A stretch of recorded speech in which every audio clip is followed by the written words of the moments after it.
중간고사 끝나고 오늘 처음 동영상을 찍는 것 같네요. 오늘 중학교 4학년 오늘부터는 선생님이 개념에 대한 설명을 짧게 하고 그리고 관련 문제를 풀면서 우리 친구들에게 각 파트에 대한 내용들을 한번 전달하는 그런 시간들을 갖도록 하겠습니다.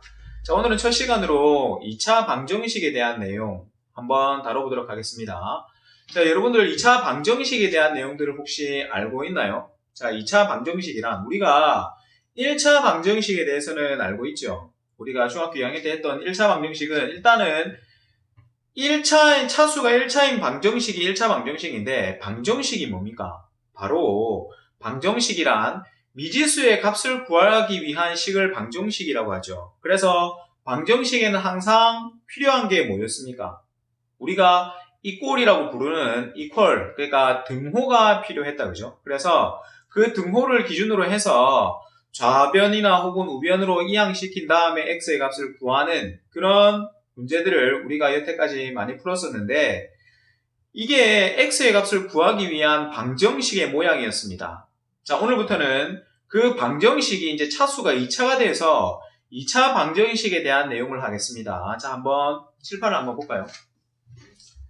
자, 2차 방정식이고요. 자, 2차 방정식의 뜻을 선생님이 한번 적어봤습니다. 2차 방정식이란 x에 관한 2차식 이꼴 제로.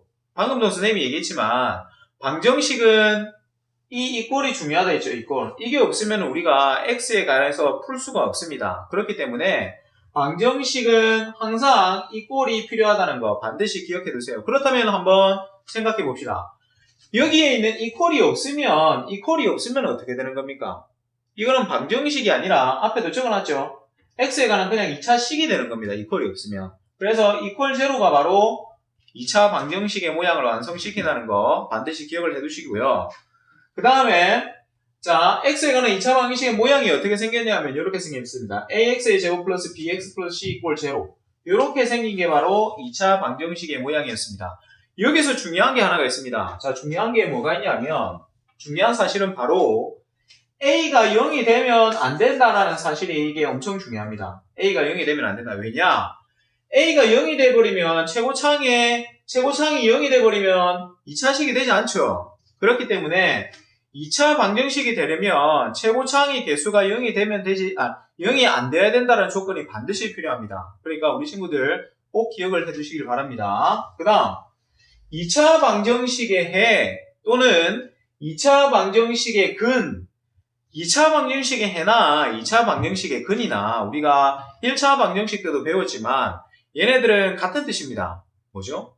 x의 값이라는 얘기죠. 그죠? 미지수의 값이라는 얘기입니다. 그죠? 그러면 2차 방정식을 풀어라 또는 푼다라는 표현이 있는데 이것 또한 마찬가지로 해를 구하여라 또는 근을 구하여라 또는 2차 방식을 풀어라. 이게 다 셋 다 같은 표현입니다. 같은 뜻입니다. 같은 뜻인데 다른 표현으로 요렇게 세 가지 표현이 있다는 거 반드시 기억을 해주시고요.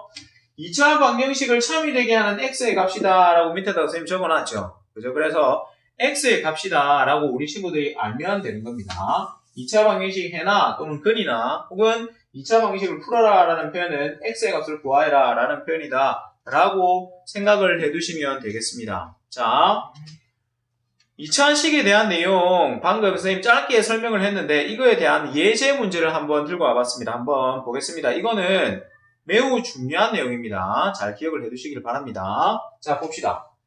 2x-1의 제곱은 ax의 제곱 플러스 6x 플러스 1이 x에 관한 2차 방정식이 되도록 하는 상수 a의 조건을 구하여라 라는 예제 문제를 한번 들고 와봤습니다. 자, 이 문제는 우리가 어떻게 풀면 될까요? 자, 먼저 a의 조건을 구하라 라고 했기 때문에 일단 우리가 여기에 있는 식을 일단은 여기에 있는 이 식들을 전부 다 전개를 시켜가지고 적당하게 한번 배열을 해보겠습니다. 자, 그렇다면 한번 봅시다. 2x의 제곱 마이너스 2x 플러스 1은 ax의 제곱 플러스 6x 플러스 1 이렇게 써서 좌변을 다시 전개하면 2x의 제곱 마이너스 4x 플러스 2는 AX의 제곱 플러스 6X 플러스 1 이렇게까지 썼습니다.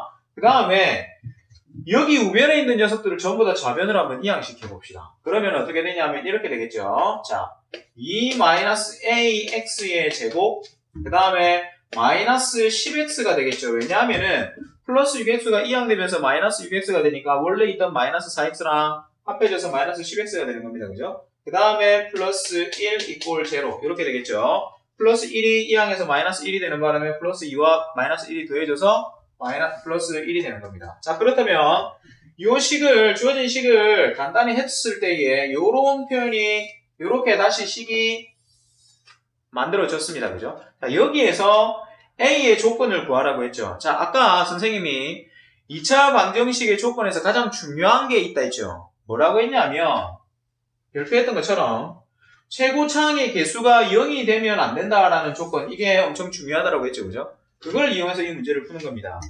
이거 최고차항의 개수죠. 2-a가 최고차항의 개수죠. 그죠? 이거 최고차항의 개수가 어떻게 되면 된다고요? 0이 되면 안 되는 겁니다.